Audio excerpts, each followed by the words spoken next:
topics and opinions expressed in the following show are solely those of the hosts and their guests and not those of W4CY Radio, its employees, or affiliates. We make no recommendations or endorsements for radio show programs, services, or products mentioned on air or on our web. No liability, explicit or implied, shall be extended to W4CY Radio or its employees or affiliates.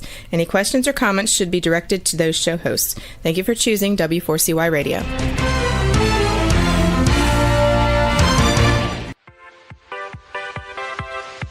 Welcome to the Ask Good Questions podcast, broadcasting live every Wednesday, 6 p.m. Eastern Time on W4CY Radio at W4CY.com. This week and every week, we will reach for a higher purpose in money and life, as well as a focus on health and wellness. Now, let's join your host, Bonita Bell-Andersen, as together we start with Asking Good Questions.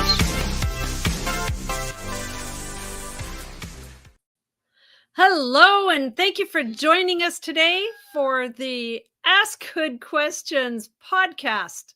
I'm so glad you're here today, and let's join up with our guest today. We have a very special guest, and her name is Teresa Lodato.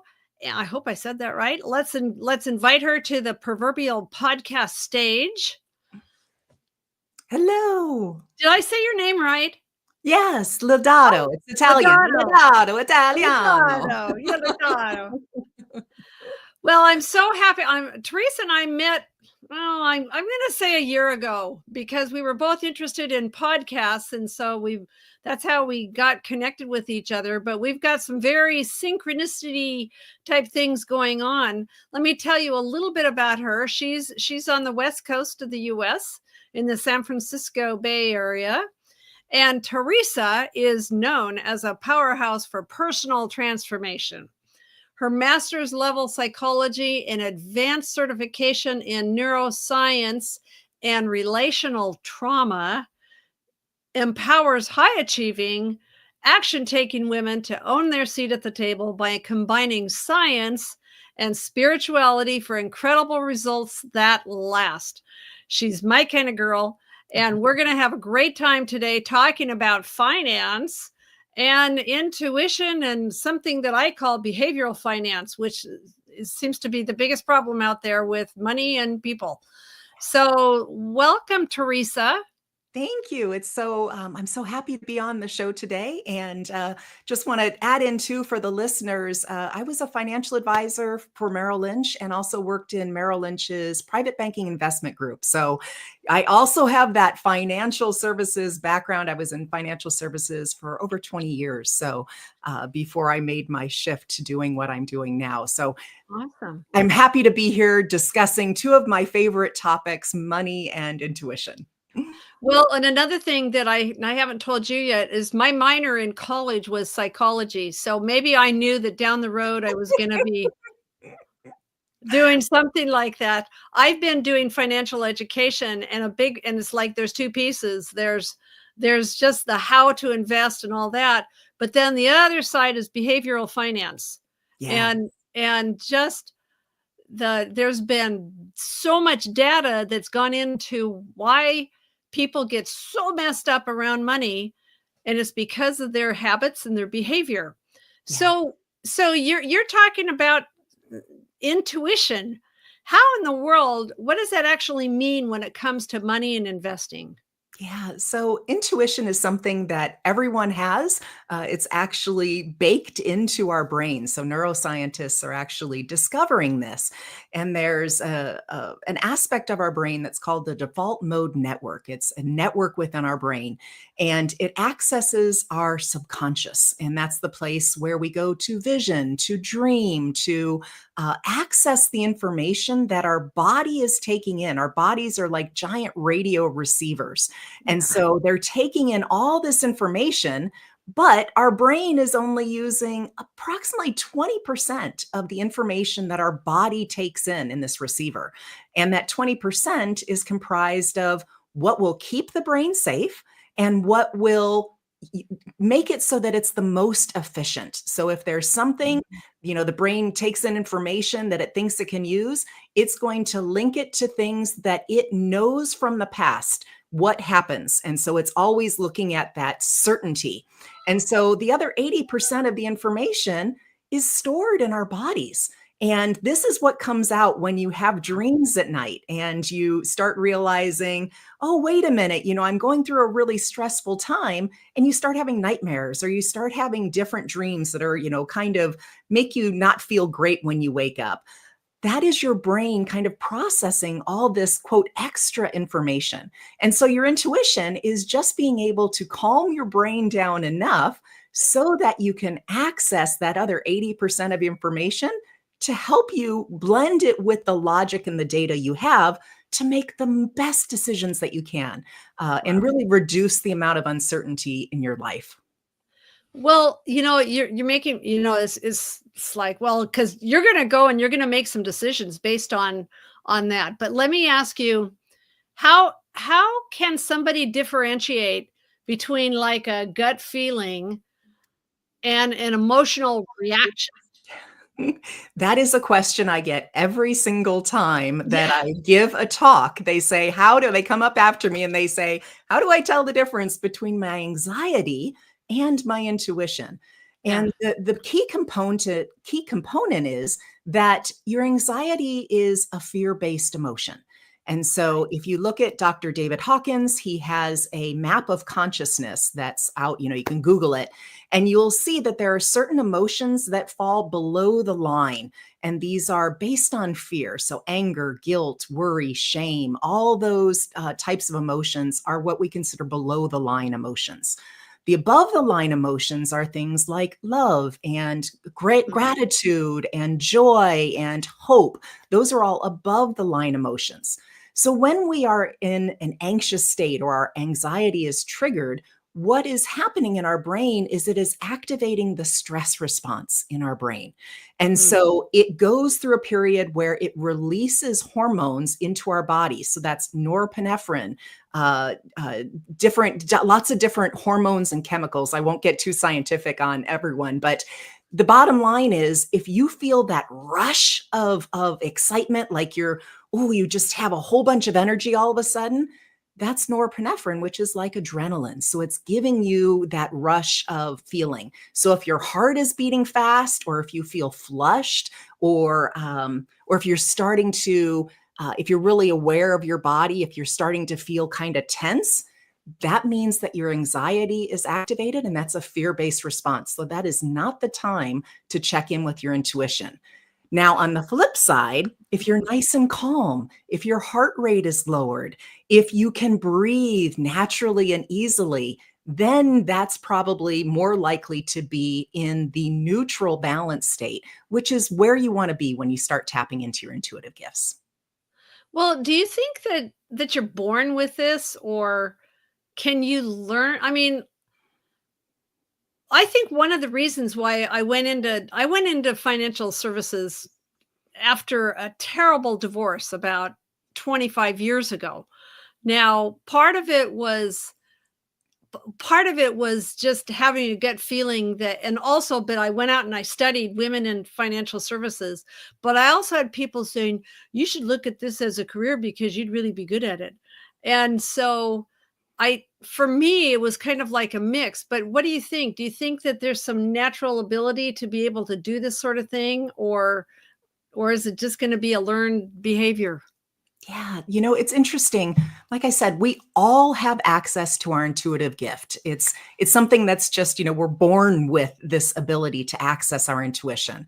Unfortunately, especially here in the West, not the Western United States, the Western civilization, we are not taught to really trust our intuitive gifts. Now, if you're someone who has more of the Eastern, your background is, if you're Asian or Indian or some of the different philosophies and cultures, then chances are you will be more open to this because it's just part of the culture.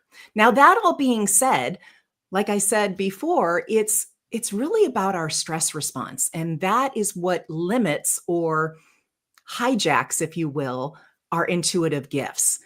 What I do, I actually offer intuition classes. I just finished my last beginning intuition class, and we start another one in July.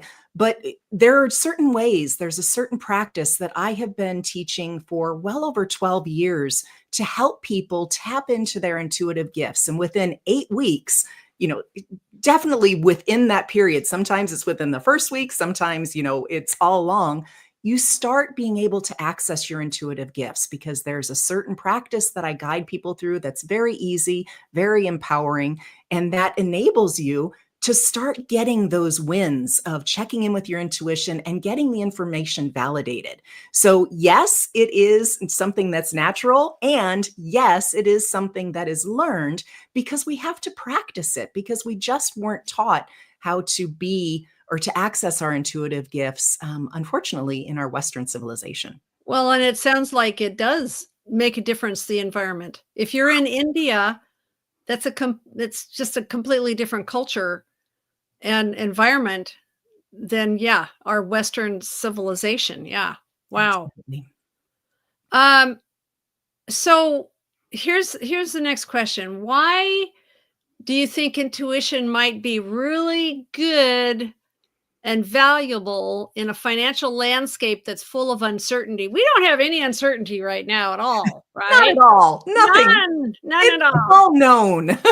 Yeah. So let's think about that, because that's like a hot topic, and I have clients who have called and said, well, what's going to go on with the stock market? Well, I have to tell people I've lost my crystal ball. But what do you think about, having intuition try to help you with all the uncertainty in today's world? Well, I think the real power behind the classes that I teach is to not only be able to access your intuition, but be able to get in that calm, centered place and be able to live from that. I often equate it to like a hurricane. In the hurricane, you've got all the winds that are blowing around and things are flying, and it's windy and it's raining and everything. And then there's the calm center, Right. the eye of the hurricane. Most of us, because of the way we were raised and because of all the programming we received, we're accustomed to being out there in the hurricane itself, being blown around and not knowing what's coming at us and what the next thing is going to happen. And There's a house coming at you, or Oh there's my a Mack gosh. truck. Absolutely. But through the work of being able to learn these practices, you start to really calm down your nervous system so that it recognizes and starts to make that the natural state, which is our natural state of being. And so from that point, when you're living from that point of that calm center, then no matter what happens, you are comfortable with it. And I'm actually going to bring up one of my students. Like I said, I just finished this 8-week beginning intuition class.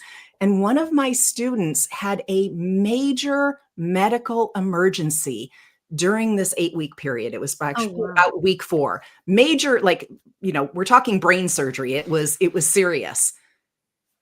She was so calm during the whole process. And she finished up the class yesterday and she said, I don't even recognize the person that I am. I've been so calm. I've just trusted. I've trusted my intuition. I've trusted the doctors, the doctors that I chose. Her neurosurgeons said, oh my gosh, I don't understand someone with stage 4 brain cancer, how you could be so calm about this. You shouldn't be walking, you shouldn't be talking, but here you are, you're calm, you're relaxed. We expect wonderful results. She's making a full recovery. And she told me yesterday in class, she goes, I feel so blessed to have met you and to have done this class when I did, because if I didn't have these tools, I know in my heart that it would not have been a good outcome. So once again, this brings us back. I mean, that's a really severe example, but it brings us back to the power that we have within us, that as we look at different challenges and uncertainties that come up in life, it's how we approach it. It's how we face it. And if we face it from that calm, centered place, doing your practices and everything that I teach, then you're empowered to be able to survive no matter what life sends your way. And I think that's the real benefit of the work that I do with my clients, is being able to help them get to that place so that they can weather the storm, and from that place be able to access their intuition very clearly so they know the next right step to take. Wow. It makes me think about, the body is an amazing organism that has the ability to right itself. But I Absolutely. think we need to give our body the tools to do that. So I think this is just a marvelous, marvelous tool.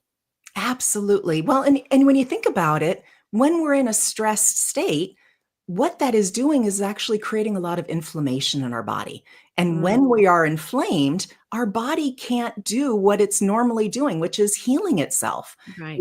If you've got, if your body's in that constant state of, oh, I'm under attack, then it's not going to be doing anything maintenance wise. I was in the military, I was in the Navy when I was younger.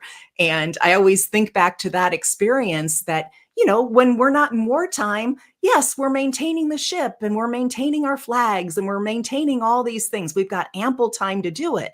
But when we're in a drill or when we're actually at war, we don't have time. That's not the priority. And so if you can take that analogy and apply it to your humanness, if your body is constantly feeling like it's under attack, then it's not going to be doing the normal maintenance, the clearing out the toxins, the getting rid of the cancer cells. It's not going to be focused on that because it's going to be focused on just keeping you alive. And so it's really super critical to be able, once again, to find, have that practice to be able to get yourself to that calm, centered place and live from there, responding when you need to something that comes up and then returning to it. And I mean, this has been something that we've known, meditation is something that we were introduced to, decades ago here, in the United States. But a lot of people struggle with meditation. And the one great thing about the classes I teach is no matter who has come, I've taught kids from 8 years old all the way up to people that were in their 70s. And they're all able to do it. And what they always tell me when I speak to them afterwards, especially the people that tried meditating, is they said, you know what, meditation can feel hard. It can feel hard to get rid of the thoughts. And that's not the practice that I teach. And so it's something that is very easy, very doable, whether you have ADHD or whether you have a neutral brain state, anyone can do it. That's awesome.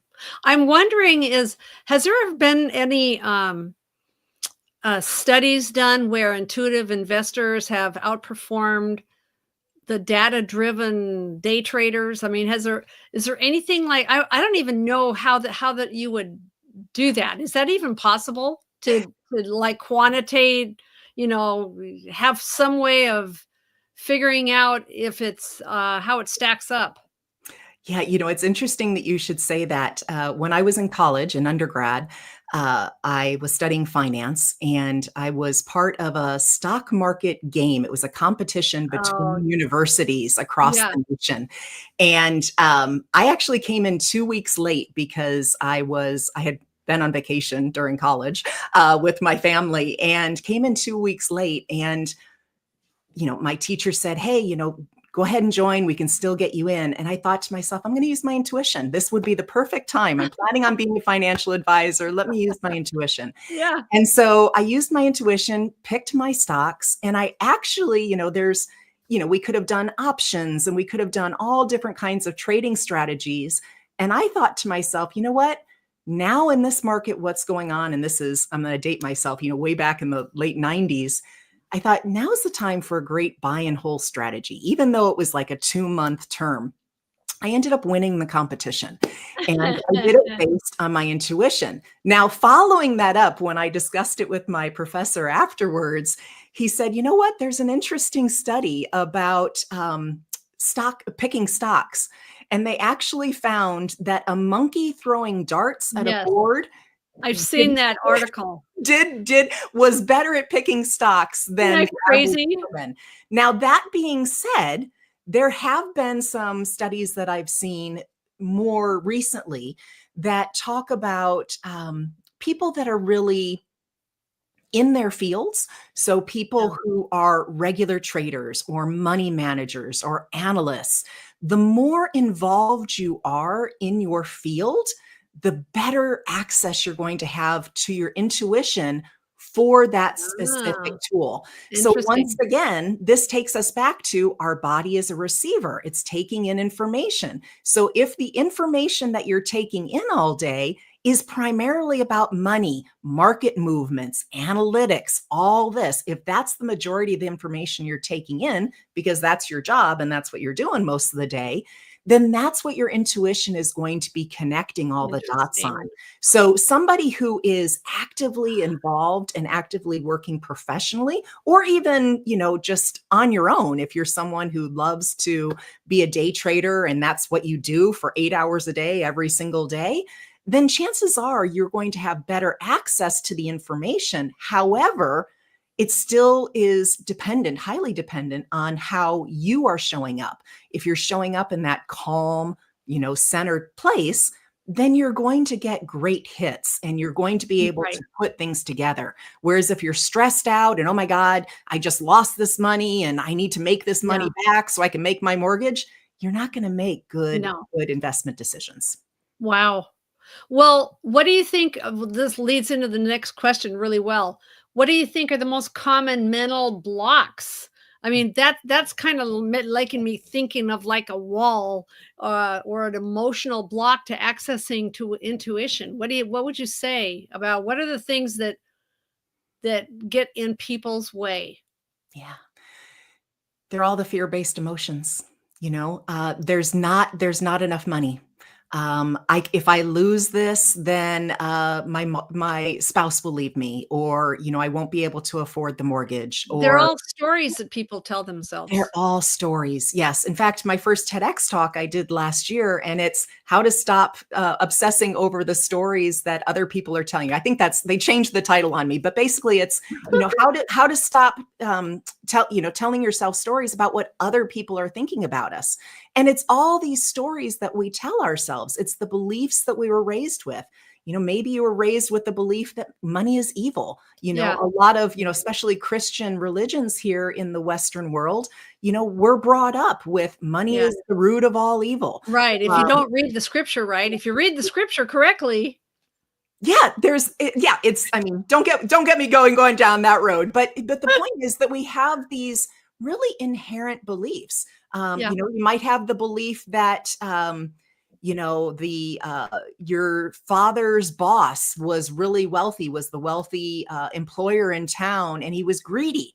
And so you might have grown up with, well, geez, if you've got a lot of money, then you're going to be greedy, and that's bad. Right. It all boils down to those fear-based emotions: guilt, shame, unworthiness. All of those things get triggered when we make financial decisions. And, so many people get triggered by money. So many people get triggered by the word God. There are lots of really hardy triggers that are just natural in our collective consciousness.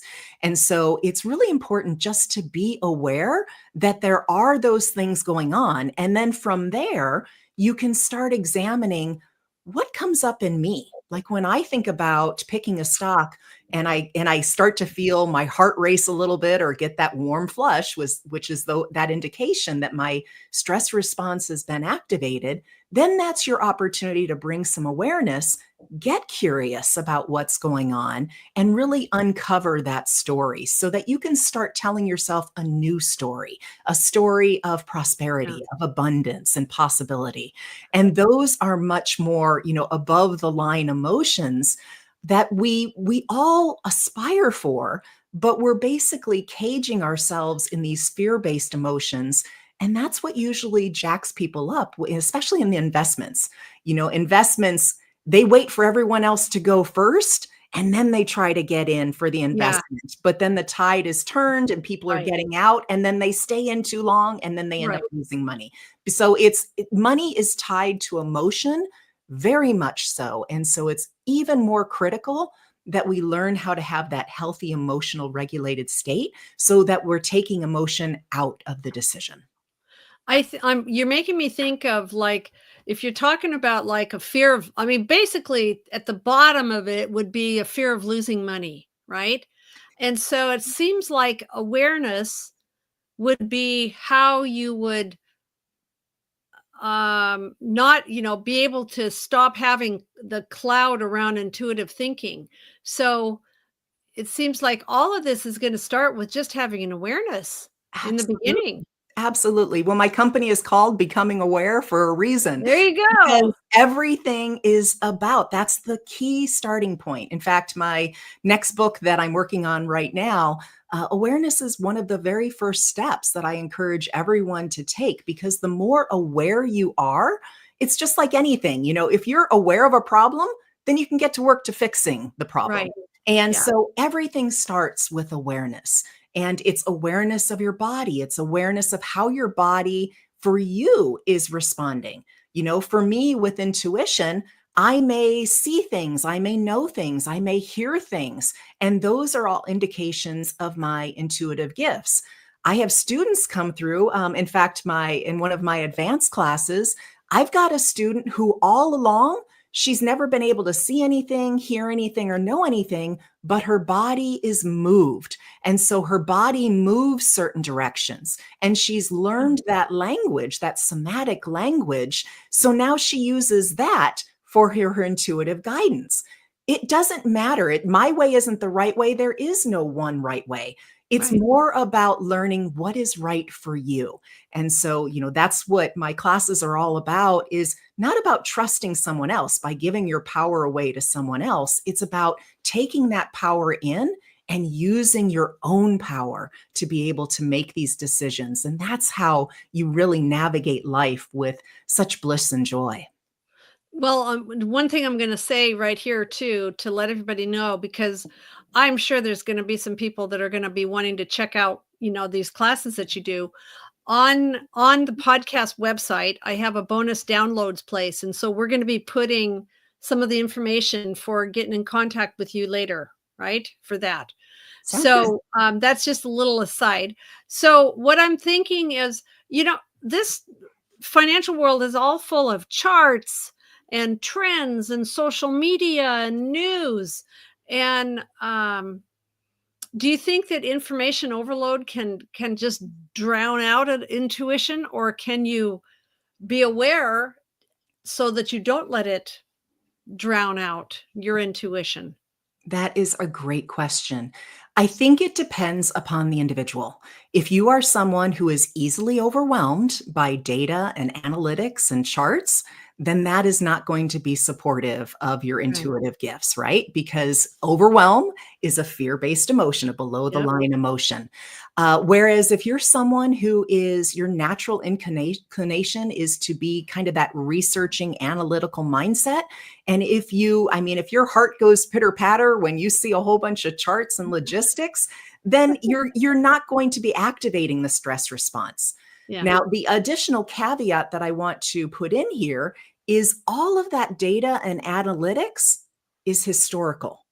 So it's what has happened in the past. Yep. And now, granted, we know that history informs our decisions, but the difference is in nowadays with our technology and with AI and all these advancements, history is not informing us in the way that it used to be able to inform us.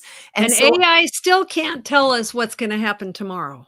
Absolutely. Because once again, and this is our own individual brains, our brains make predictions about what's going to happen, intuitive as well as normal processes, based on what's happened in the past. And so once, like what I said at the beginning, talking about the 80-20, your brain uses 20% of the information that your body takes in. It is taking that information and it's basically linking it up with past experiences or past people. That's why if you meet somebody on the road and you're out somewhere and you start to get that flush or your heart starts to race a little bit, a lot of people get really excited. Oh, that means, someone who I must really be attracted to, or there must be some kind of chemistry with. In reality, what it's doing is your brain is recognizing that there's something about this person that is like someone or lots of people that you've known in the past. And so it's making that association. And Right. so how it responded. You're still looking back at what's happened in the past. Right. And your responses are going to be now attached to that new person. So Mhm. for like for dating, for example, I know this is a little off topic. For dating, for example, people will date someone and then break up with them, and they'll end up dating the same kind of person Yes. over and over and over. That's Right. because your brain is recognizing, oh, I recognize this. Oh, It's yeah. familiar.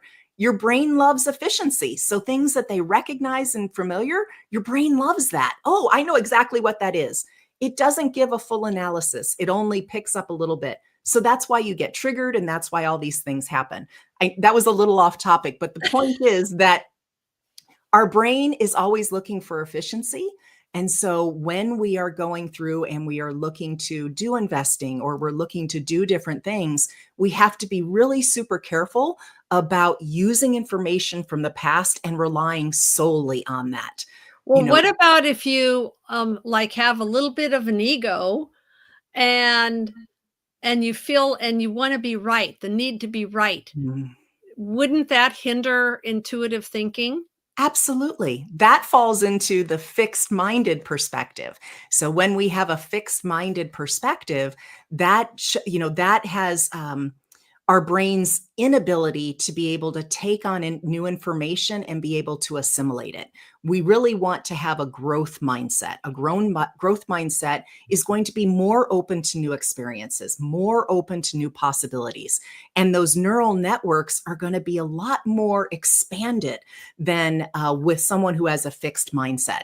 So people who have that fixed mindset, it falls in that very strict black or white. If it's not this, then it's this. And if it's not that, then it's this. Whereas somebody with a growth mindset is going to be able to take the information and say, wow, what's possible with this? Let me get curious about this. There was something over here that is kind of like it, but I'm noticing some differences. And so then that's where the brain really gets excited and says, okay, I don't know about this, so let me explore more about it.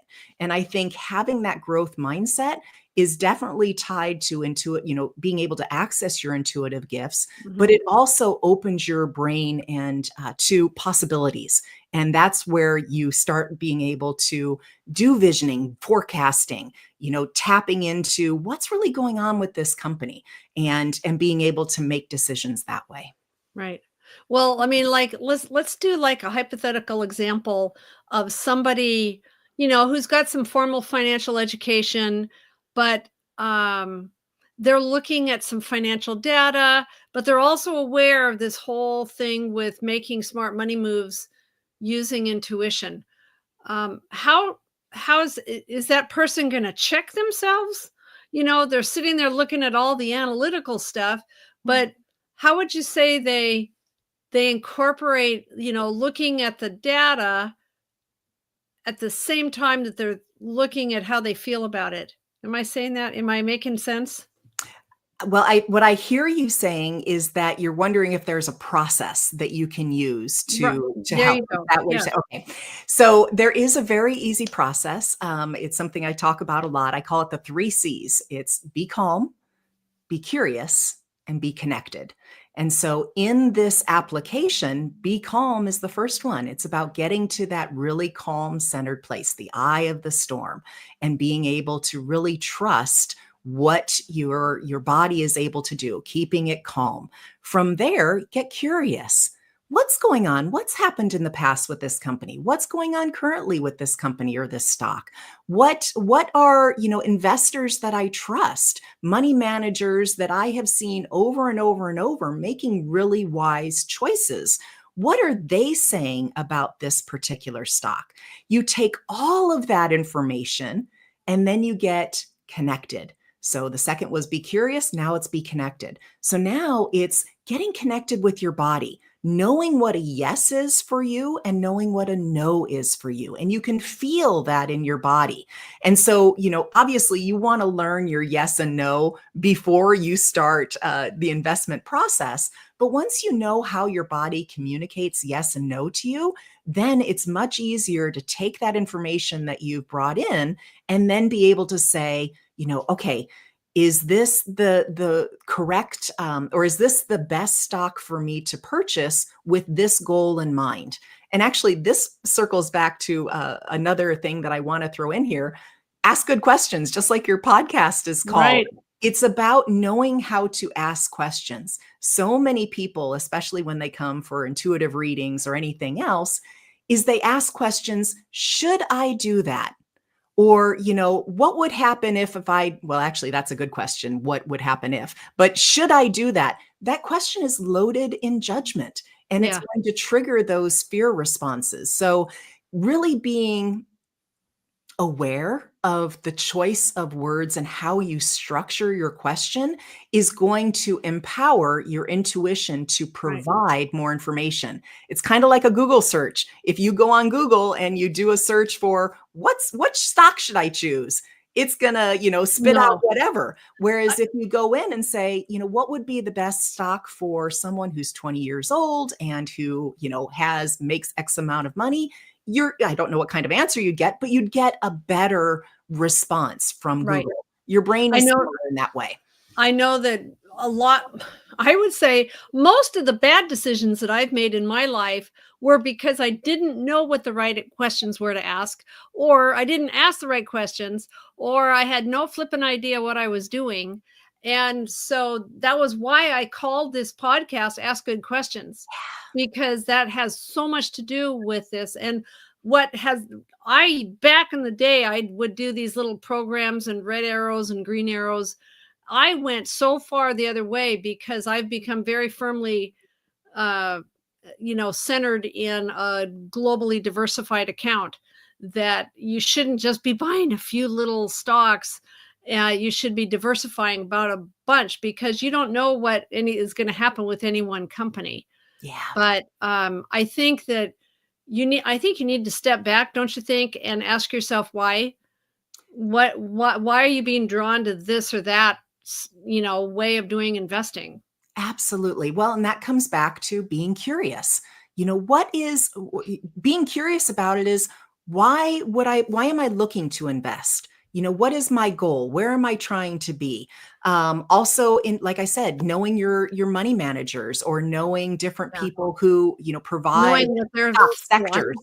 Yeah. I mean, there's so many different things to consider. And this is why it's, important to hire someone like you or any other financial professional, is because that's what you are committed to. And so you can use your intuition to help you decide what financial professional is the best one for you to do. I have got classes about that. Yeah, absolutely. Do that. Yeah, well, and that's what's important. Yeah. Do you think that there's a time when relying on intuition over analysis would be a mistake? Do you think you can go too far down that road or not? What do you think? For me, it's my experience and my belief that, you either go left or right. I'm one of those gray people. It's not black or white. It's the scale in between.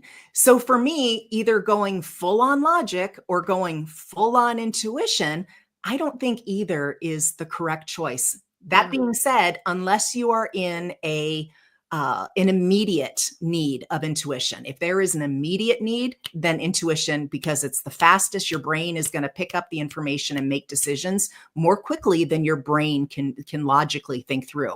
So for me, it's a blend. That's why I combine science and spirituality, because the two together being integrated, that is the most powerful that you can possibly be in anything. Well, do you think that there's some, what would you say are some daily practices that you can do to strengthen financial intuition? Absolutely. Well, number one is take my class and learn. Yeah, there you go. But I plan on doing. I've got some traveling coming up here in a little bit, but I mean, I have been kind of toying with this, but I think you've convinced me that this would be a really good thing to do. Yeah, it's so important to ground yourself every single Yeah, day.